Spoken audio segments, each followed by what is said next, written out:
Radha Madhava Kunja Vihari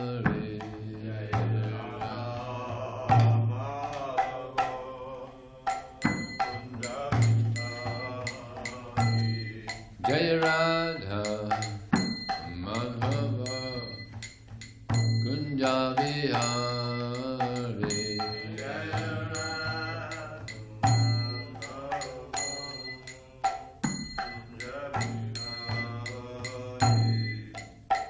Gopi Jana Vallabha Girivana Dari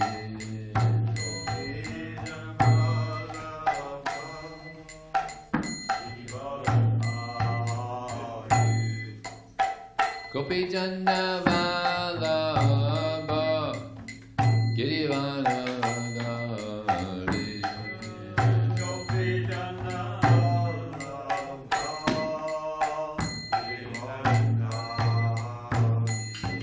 Jaya Radha Madhava Kunja Vihari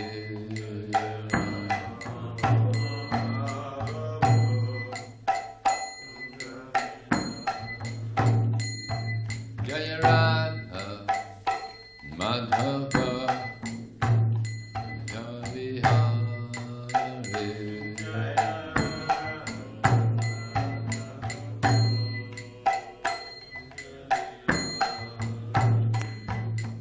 Gopi Jana Vallabha Girivana Dari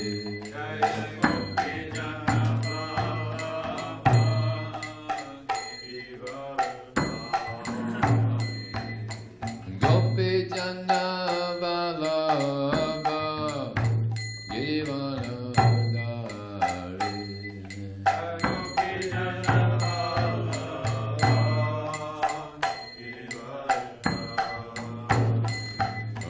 Nandana Vajayana Ranjana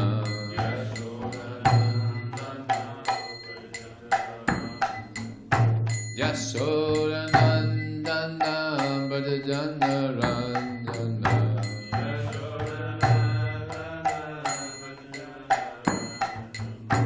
Yamuna Tira Vanachari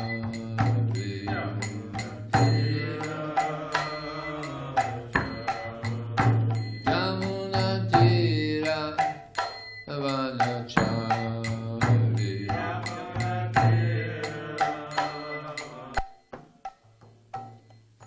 Jaya Radha Madhava Kunja Vihari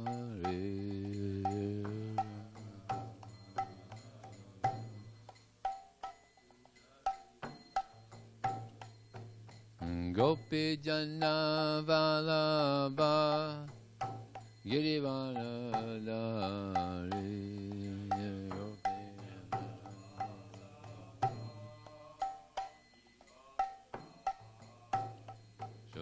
Nandana Vajayana Ranjana Nandana Jamuna Tira Vanachari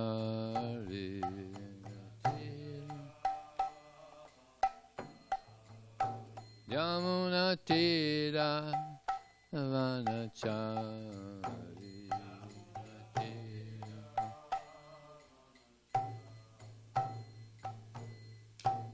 Jai Vishnupada Paramahamsa Prabhupada Asatasa Shishimad, His Divine Grace, Srila A.C. Bhaktivedanta Swami, Srila Prabhupada Ki, Ananda Gaura Vaisavani Ki Jai, Namacharya Srila Haridas Thakur Ki Jai, ISKCON Founder Acharya Srila Prabhupada Ki Jai, Prem Sigaho Shri Krishna Chaitanya Prabhu Nityananda Shri Advaita Gadadhar Shri Vasadi Gaur Bhaktivedanta Ki Jai, Shri Radha Krishna Gopapaya Samakun Radhakun Giri Govardhan Ki Jai, Shri Vrindavan Ki Jai, Shri Maya Pranavidam Ki Jai, Gangamai Ki Jai, Jamunamai Ki Jai, Tulsi Devi Ki Jai, Bhakti Devi Ki Jai, Samaveda Bhaktivinoda Ki Jai, Transcendental Book Distribution Ki Jai, Harinam Sankirtan Ki Jai, Go Premanandi, All glorious summer devotees, all glorious summer devotees, all glorious summer devotees, all glorious Shri Guru and Shri Gauranga.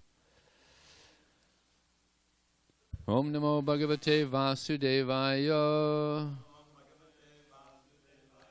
Om Namo Bhagavate Vasudevaya. Om Namo Bhagavate Vasudevaya. So this morning reading from the Srimadbhagavatam, Canto 4, Chapter 24, chanting the song sung by Lord Shiva, text number 22.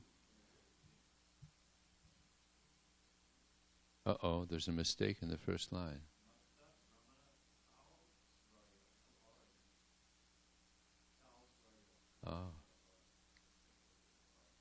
Oh, there's an extra R. So in the last word, there's only an R right here, not the first one. Matta Brahmara Savarya Hrista Rama Lakhan Vipam Padma Kosha Rajo Dikshu Vikshipat Bhavanotsavam Mata Brahmara Sausvarya Hrista Rama Latang Ripam Padma Kosha Rajo Dikshu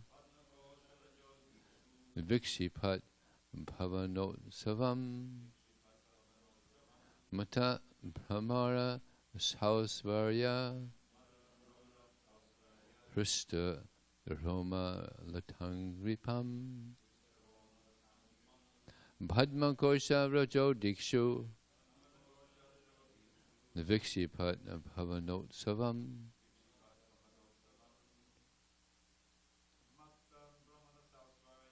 Matta Brahmana Sausvarya Hrista Roma Latang Ripam Padma Kosha Rajo Dikshu Vikshipat Bhavanotsavam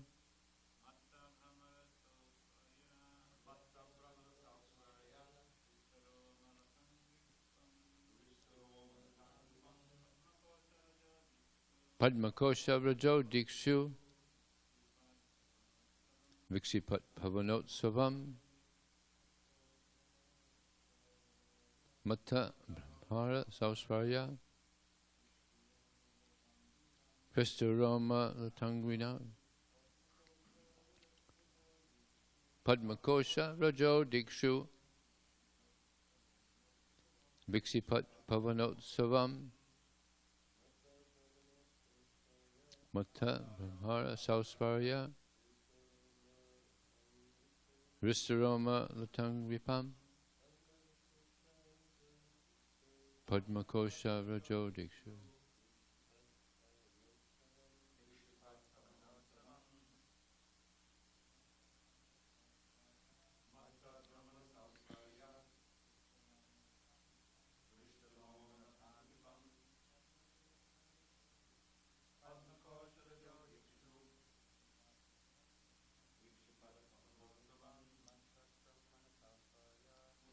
Brahmana Sausvarya Hrista Padma Kosha Rajo Dikshu Vikshipat Bhavanotsavam Mata Mad Brahmara Bumblebees Sausvarya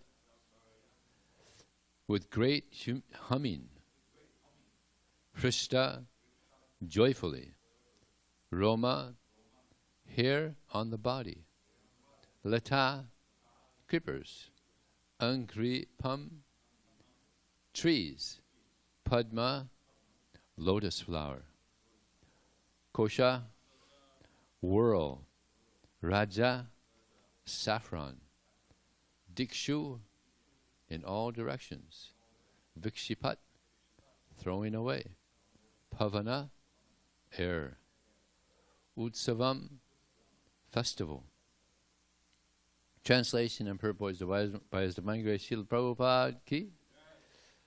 There were various trees and creepers on all sides of the lake, and there were mad bumblebees humming all about them. The trees appeared to be very jolly due to the sweet humming of the bumblebees, and the saffron which was contained in the lotus flowers was being thrown into the air. These all created such an atmosphere that it appeared as though a festival were taking place there. Purport. Trees and creepers are also different types of living beings. When bumblebees come upon trees and creepers to collect honey, certainly such plants become very happy. On such an occasion, the wind also takes advantage of the situation by throwing pollen or saffron contained in the lotus flowers. So that helps them grow, right? The pollen. All this combines with the sweet vibration created by the swans and the calm of the water. The Prachetas considered such a place to be like a continuous festival. From this description, it appears that the Prachetas reach Sivaloka, which is supposed to be situated near the Himalaya mountains. Om Jnana Tamarandasya Gyananjana Salakaya Chaksham Militam Jena Tasmai Sri Gurave Namah Mukham Kruti Vachalam Pangum Manghayate Yat Kripa Taraham Bande Shigurum Dinatarana Vanchikapatubhyascha Kripasindujevacha Patitanam Pabhanevyo Vaishnavevyo Namo Namaha Jai Shri Krishna Chaitanya Prabhu Nityananda Shri Advaita Gadadhar Sivasati Gaur Bhaktivinoda Hare Krishna Krishna Krishna Hare Hare Hare Ram, Ram Ram, Hare Hare. So when we were reading about these bees, this reminded me of this pastime of Lord Chaitanya Mahaprabhu when he was preaching to Sanatana Goswami. An amazing story he told about this astrologer named Sarvagya. Sarvagya means he who knows everything. So he was going around, he went to this one gentleman's home. He was very poverty-stricken, and he was lamenting because he was so poor. So this astrologer said, no reason to lament. A great treasure has been left for you. But when you go to find this treasure, you have to be very careful. Because if you dig on the southern side, you're going to be harassed by bees, bumblebees, and they're going to harass you so much that you won't be able to get the treasure. So the nature of these bees is they go out and they get honey from different plants, and then they store them, and then they go to enjoy the honey, but they get stung sometimes, quite often. So that's the nature of this of material life. We're trying to enjoy the sense gratification, but people are again and again they get frustrated. There's one statement in the srimadbhagavatam: samsara kupe patitang vishyar musiteksham grastam kala hinatvanam konyas tatum adhishvara. That the intelligence of the living entity is stolen away by the activities of sense gratification. And in that condition, one falls down into the well of repeated birth and death. And who but the Supreme Personality of Godhead, Krishna, can save one from such a deplorable situation? It's actually a very deplorable situation. People are absorbed in sense gratification. But it's the animals it's just the activities of the animals. Yeah. Like I was preaching one time at a university, and actually it's not uncommon for students to say, well, because I was speaking about how, if you just engage in sense gratification, you don't use your higher intelligence for, higher things, then it's just you're living like an animal. And they say, well, how do you know that the animals aren't more intelligent than us? Yeah. How do you know the dogs aren't more intelligent than us? So I told him, when a male dog sees a female dog, what do? They go after him. They go and they smell the vagina. So imagine if some guy is just walking by and he sees an attractive girl and he just goes and starts smelling the vagina of this lady. Would that be very intelligent? If there's a policeman around, he's going to go and say, hey, come with me, buddy. I mean, that's like disgusting. But this is an animal. They're just completely into just completely into sense gratification. No shame. Human beings have a little more intelligence. Of course, it's terrible. Rape is such a big thing throughout the world. You know? Rape. Men just go up, just attack a woman and rape her, which is even worse than just going up and smelling the vagina. It's like, so it's it's become so degraded. Yeah, so degraded, so much absorbed in this the sense gratification. But the highest pleasure is in serving Krishna. And more of a subtle pleasure, not gross, like the gross activities of sense gratification.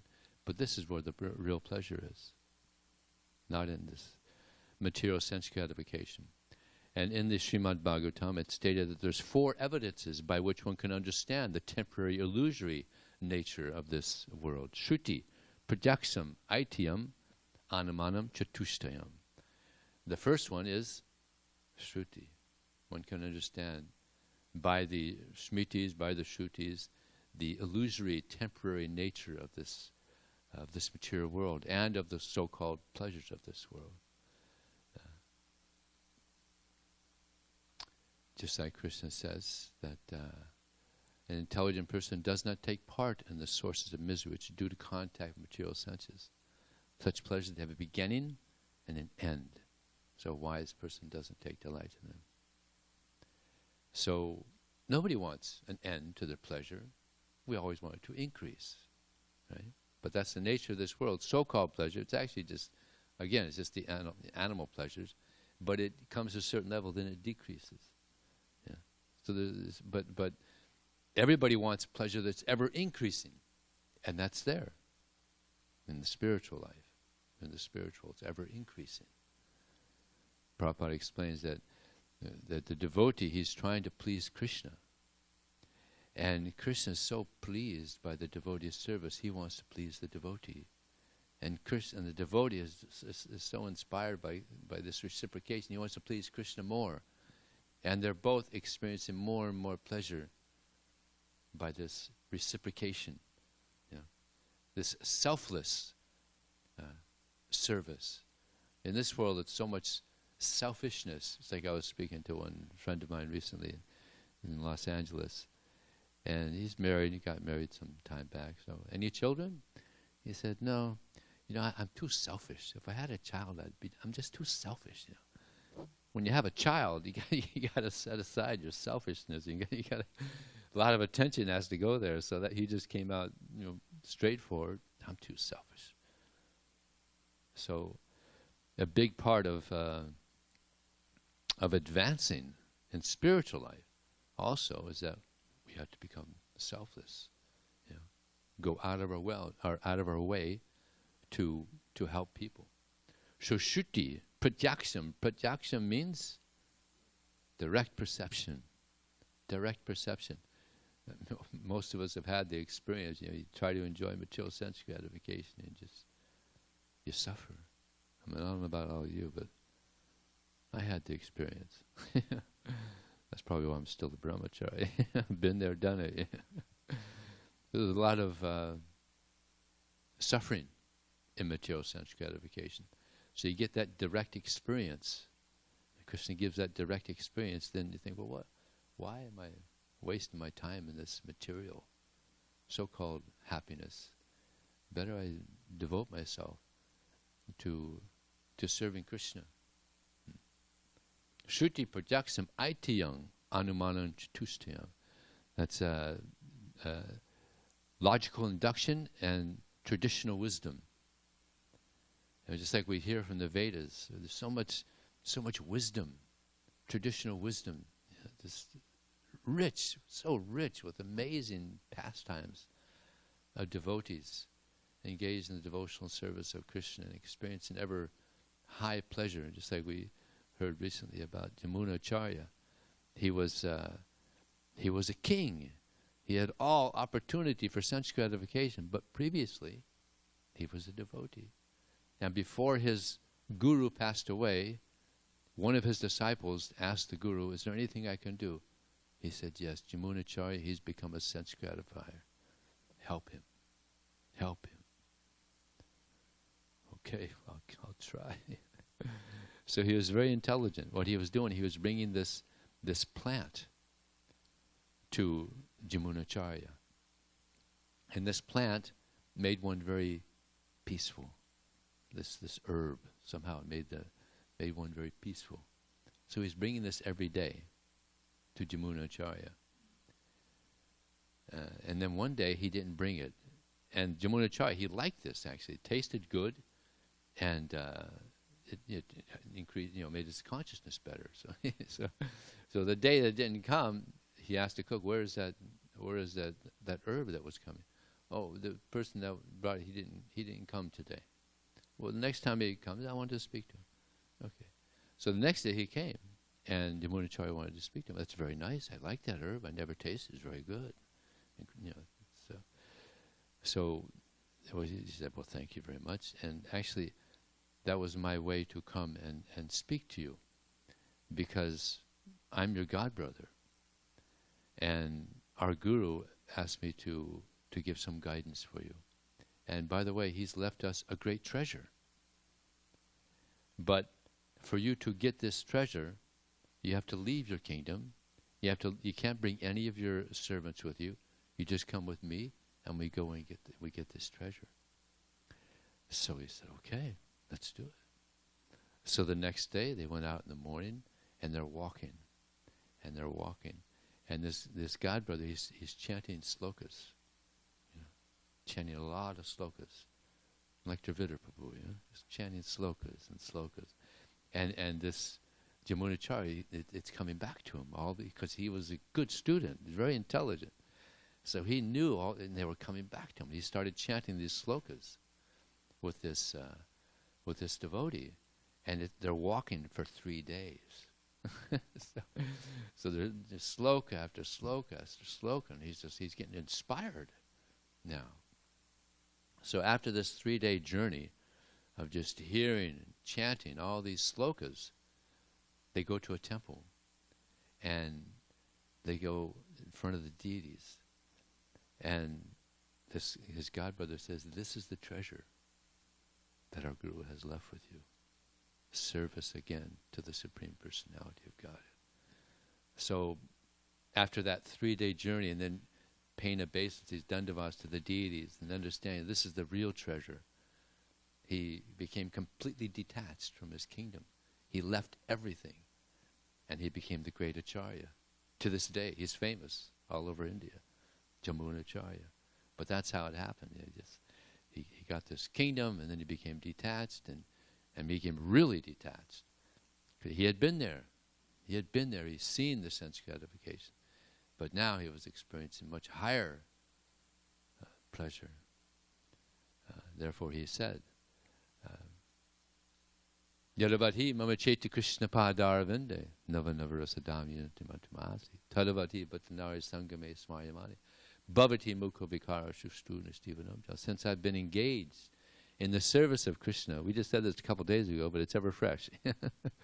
Since I've been engaged in the service of Krishna, experiencing ever fresh pleasure at every moment, whenever I think of this sex, I spit it out, my lips curl with the taste. But this is the highest pleasure in the material world, right? This is it. This is the epitome of pleasure in the material world. But look at this. This devotee, he had it all. He was a king, so he had so much sense gratification. But upon reaching or getting this devotion for Krishna, that was nothing. So this is where the real pleasure is in service to Krishna. So he had that direct experience. And we get this traditional wisdom And then logical induction, that it's logical. We're spirit. We're not this body. We're not temporary matter. So how can an eternal entity get the ultimate pleasure from connecting with temporary matter? It's just, it's incompatible. Just like you try to put oil and water together, it's incompatible. So matter and spirit, it's incompatible. It doesn't bring the pleasure or the happiness that we're searching for. So it's logical that spirit connected with spirit would become satisfied. The Supreme Spirit, Krishna, the source. He's the source of all pleasure. Actually, let's explain that Krishna is a reservoir of pleasure. A reservoir of pleasure. Just pleasure is emanating from him. And the more we connect to Krishna, we experience that pleasure. So he said, don't go there. Don't go to the southern side. That's where you're going to get stung. So many people getting stung by the material nature again and again. Now everybody in the world is getting stung by this virus. It's pretty amazing. So then, but also don't dig on the western side. If you dig on the western side, there you're going to be harassed by ghosts. And these ghosts are going to bewilder you. And you'll become so bewildered, so scared, you won't be able to get the treasure. So this is compared to Gyan, or Mayavad philosophy. There's many different aspects of Mayavad philosophy. You know, just like I was listening to Prabhupada recently, that Mayavadis, they think that, yes, Krishna, he's God, but he's accepted a material body.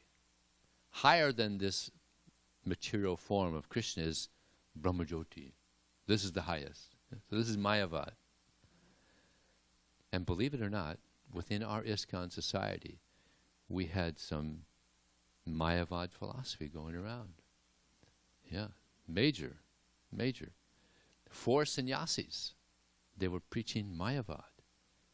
This is back in 1970. It was a big festival in New Vrindavan. It was Janmashtami. And they were preaching to everybody that Prabhupada, he's God. And preaching heavy, you know. It was unbelievable. People were leaving. You know, like, wait a second, you know, Prabhupada never said he's God. You know, it was like a major disruption in our society. So some of the leaders there, they were a little confused. It was early in the movement, so they weren't very philosophically inclined. They didn't know a lot, you know. But some of the seniors, they said, oh, wait a second, this doesn't sound. So they got in touch with Prabhupada and said, Prabhupada, you know, there's these 4 sannyasis. They're saying you're God. And Prabhupada was shocked. You know. So he spoke to the other devotees there that he was with, and he said, well, we all know this is not true. What should we do? So the other devotees said they should be kicked out. So they were all kicked out of our society. So it's pretty, I mean, I won't mention any names, but they were big personalities in our society just kicked out. Huh? Oh yeah, I'm not finished yet. So what happened was, excuse me.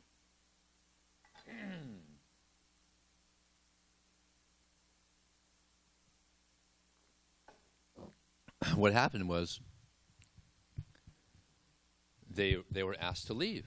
They were at one temple, I think it was Detroit, and they said, sorry, but Prabhupada said, you're not members of our society anymore. You have to leave. So then they understood, uh-oh, we made a big mistake.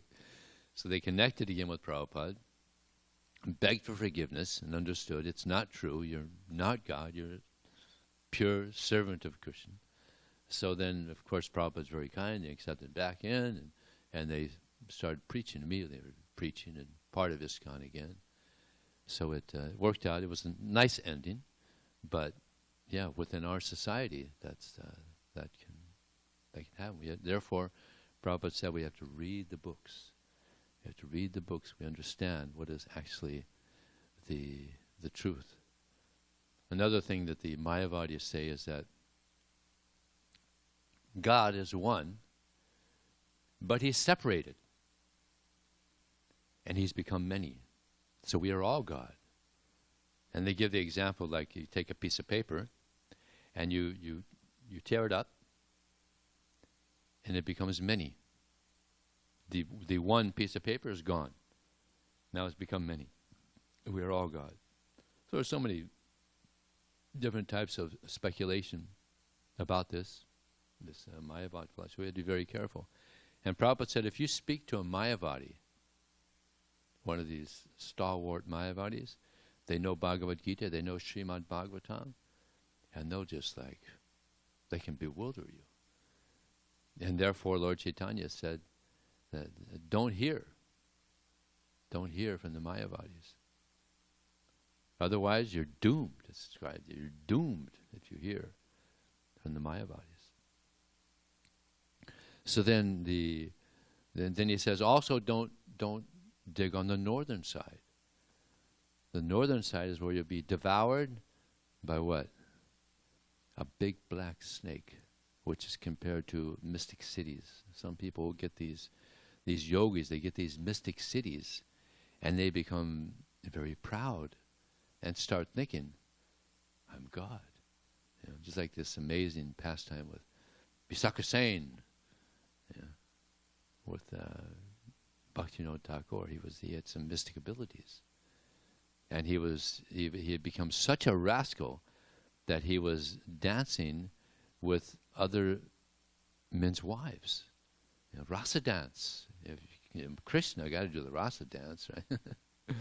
Such a rascal. So some of the husbands of these women, they complained to the magistrate or to the leaders there. It was British. It was run by the British then. So they were complaining to the British leaders there, and they knew that Bhaktivinoda Thakur, he was a very staunch religious person. So they thought, well, he would be the best person to deal with this. So he went there.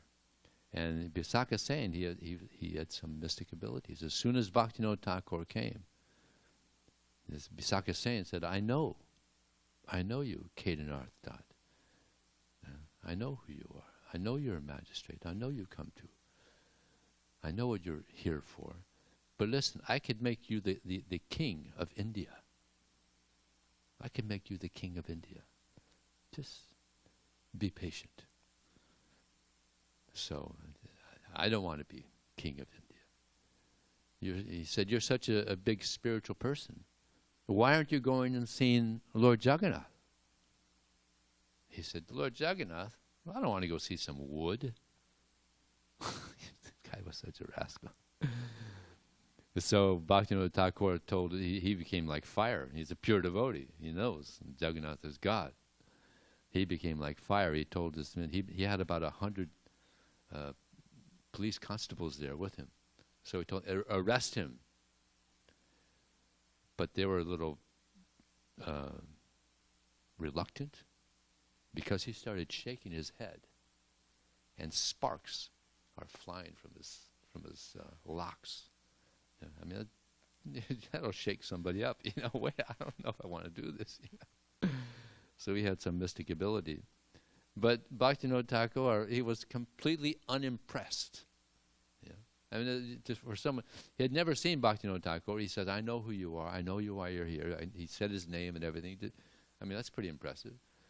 Sparks coming from his hair.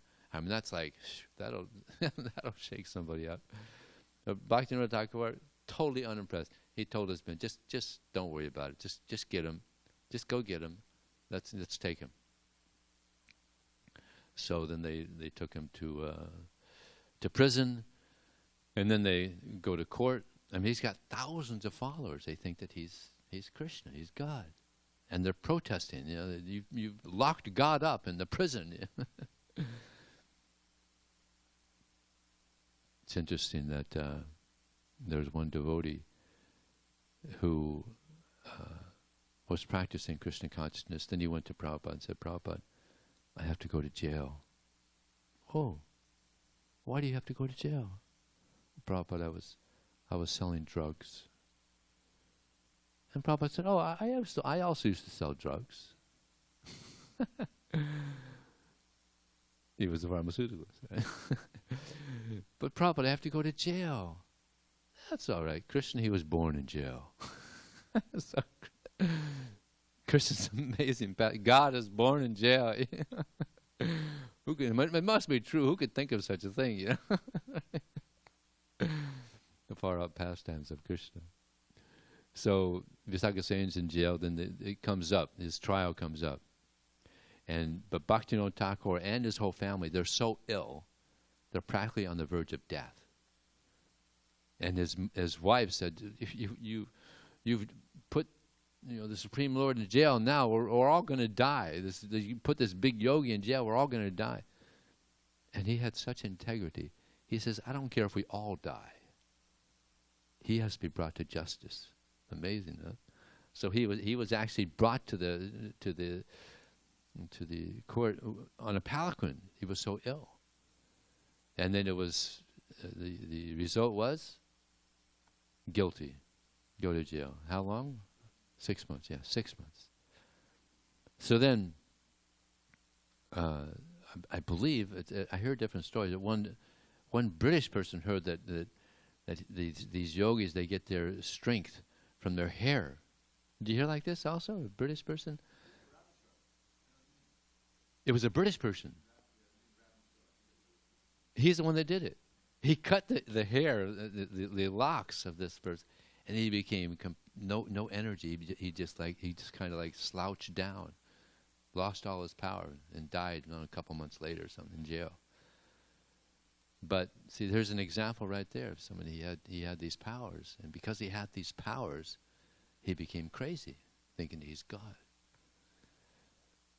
So there's many dangers we have to. Of course, we don't have to worry about that so much, getting mystic powers.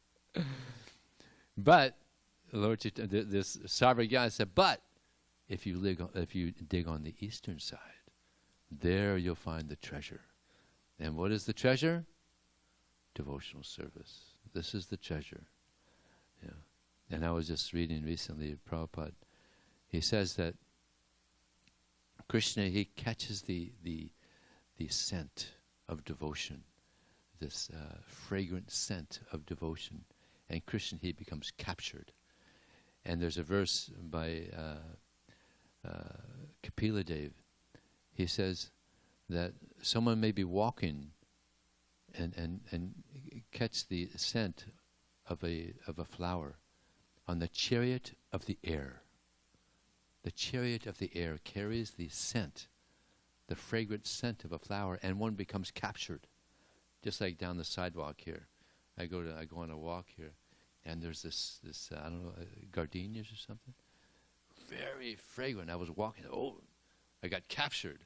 Where is that? Where is that? And I found it. I didn't see it, but I smelled it, and I knew it was around there, so I got some. I picked some very fragrant flowers. So Prabhupada goes on to say that Krishna, upon seeing the fragrant service of his devotee, he becomes captured. He becomes captured by the devotee's devotion, and he wants to reciprocate. And there's many examples of that. There's one that you've all heard, very interesting. This brahmana, this poor brahmana, he's traveling around, and he goes to one village, and there's one devotee giving class, and the devotee says that one can worship Krishna very elaborately in the mind. And he thought, that'd be so nice. Let me do that. So he went to the bank of the Ganges, and he starts worshiping Radha Krishna very opulently. With nice, expensive clothes. He would dress them, and he would make nice preparations for them, and he's just doing very opulent worship, with gold earrings and golden crown, and just very opulent. He's doing this for years. For years he's doing this. Very opulent service to Krishna in the mind. So Lord Vishnu in Vaikuntha caught this scent, this fragrant scent of devotion. And he sent a Vaikuntha airplane down to pick him up. So while he's experiencing this devotion, he's relishing this devotion of this devotee, he smiles. And Lakshmi Devi in Vaikuntha, she says, "Why are you smiling?" "Oh, there's one devotee. He's doing such nice service, mental service, manaseva. So I've sent an airplane to pick him up." Yeah. One-way ticket back home, back to Godhead. So he caught this fragrant scent of devotion. And in the pastimes of Lord Chaitanya, there's one instance of a young boy, maybe 6 or 7 years old. He was going by this latrine and he saw this elderly man. He was holding his tongue and chanting Hare Krishna, Krishna Krishna, Hare Hare, Ram, Hare Ram, Ram. And the boy says, "Excuse me, Prabhu, why are you holding your tongue?" He said, "Well, I'm going to go to the latrine. I'm going to pass, but you can't go in the latrine and chant Hare Krishna. It's not proper." And the boy said, No. Lord Chaitanya said there's no hard and fast rule for chanting Hare Krishna. It's okay." So Lord Chaitanya happened to be passing at that time. And he heard this conversation. So the elderly gentleman said, "Oh, okay." So he went into the latrine. He was chanting Hare Krishna. It's okay. So Lord Chaitanya, he saw the firm conviction of this young boy. And so he said, "What is your name?" "My name is," what was his name? "Gopal." Lord Chaitanya said, "Now your name is?" "Gopal Guru." And he became a big acharya. So Lord Chaitanya caught that fragrance, that scent of devotion, of firm conviction of this young boy, became a great, great devotee. And there's another example in the pastimes of Lord Chaitanya, that there was a brahmana who was very devoted, but he was illiterate. Not completely illiterate, but his guru, he told him he should read Bhagavad Gita, read the whole Bhagavad Gita every day. But he wasn't real literate. He could chant it, but not nicely, kind of like me. Yeah. So the other brahmanas who could chant it so nicely, they were kind of making fun of him. "Hey, what are you reading there, brahmana? What is it?" And he could see, they're just making fun of me. But then Lord Chaitanya came by, and he said, "Oh, brahmana, what is you reading there?" And he could sense, oh, he's not making fun of me.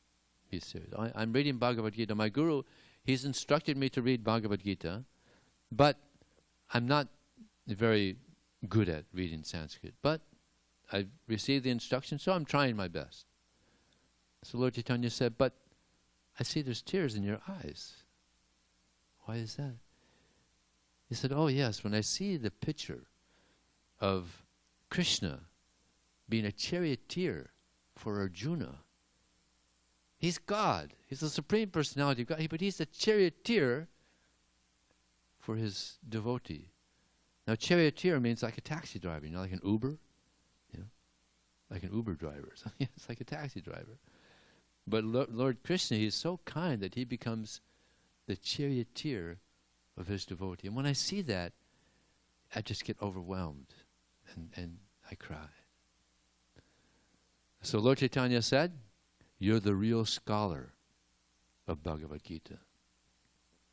You may not be able to chant it so nicely, but you're the scholar because you caught the essence that Krishna is very, very devoted to his devotee, and the devotee is very devoted to him.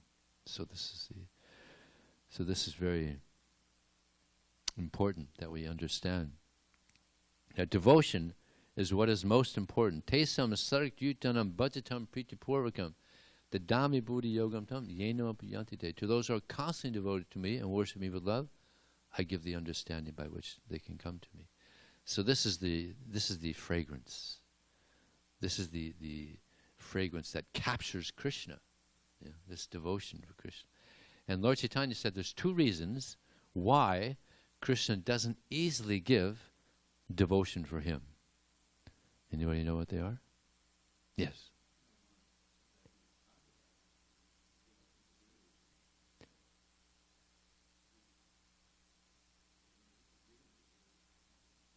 Yeah. Well, he says one reason is that one actually has to become attached to Krishna. We had to be attached to Krishna before Krishna gives devotional service. And the other reason is he simply doesn't give it easily for that reason. He doesn't give it easily because he's controlled by his devotee. He gives pure devotional service to his devotee, then he's controlled by that person. Just like we get controlled by Krishna. Krishna becomes controlled by his devotee. He becomes captured.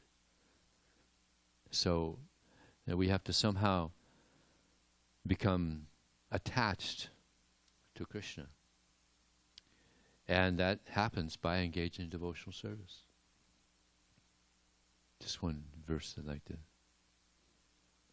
in regard to this. Bhakti parasana bhava vrakti anyacha chaisatuke ekakala prapadyamanasi tatasastu tusti pustik shunagaya nagasha.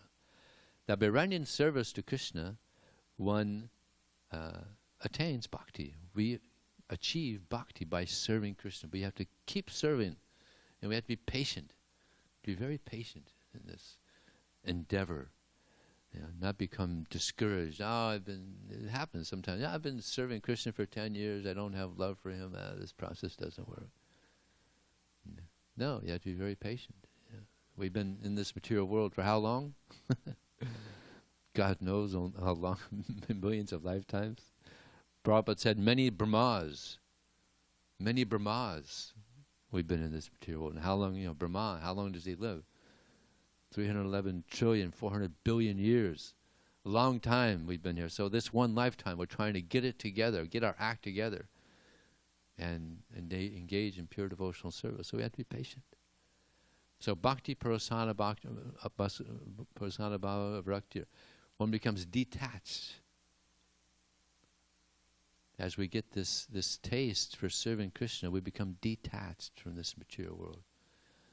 And then we get direct realization or experience of Krishna. And this verse goes on to say, just like when we're eating, we experience pleasure, nice prasadam. We get nourishment, vitamins. We get nice vitamins from the eating nice prasadam. And eventually, we become detached. So this happens as we continue on in our service to Krishna. Okay, any questions or comments? Come on. You can answer your own question. They're not questions. Oh, comment. Hare Krishna. Yeah, forgive me, but there was a few little anomalies that I like to correct. I mean, it was a wonderful class, don't get me wrong. But one you couldn't know because when I was working on the CC, looking for some mistakes, Sarvagya is not the name of the astrologer. Okay. That's a word that means astrologer. Oh, okay. It's like a standard thing. Someone who knows everything, he's a Sarvagya. That you find that if you look in the new CC. I was waiting. The Brahmin who's doing all the service in his mind, he forgot that one part where he's cooking the sweet rice and it gets too hot. Oh, exactly. Right. Yeah, I forgot to put the sweet rice. And then that's when Vishnu starts laughing. Right. Oh, yeah. And the other was, the Brahmin who can't read, and I don't remember him that he could read a little bit, as far as I remember, because I listened to lectures and Prabhupada's telling the story, and he's imitating like he does sound effects of how he's reading. Gong, gong, gong. He couldn't read anything, Well, I just read this past time, and Prabhupada says that he could read a little bit. Oh, he said that? Yeah. All right. Well, this was on the tape. He didn't. But anyway, that's neither here nor there. Then one little thing: 311, the lifetime of Brahma. You were off by only about 360 billion years. Too much. 311, 40 billion. What did I say? 400. Oh. Anyway, that's a minor thing. And the other thing was the last part about that verse. The what it said, I mean, it's basically you had it right, but it said, for the one who was surrendered to Krishna completely, you experience these three things. And they kind of come in order: bhakti, pada ishano bhava, and bharakti. And Prabhupada would always quote that first line plus one word. You have the bharakti on your chest. So anyway, that's a minor thing. Okay. There was a comment from Madhusudana Prabhu. He just says, it's a pleasure to listen to the realized knowledge of Vijay Prabhu. That's all. Thank you. Hare Krishna. Srila Prabhupada ki jai.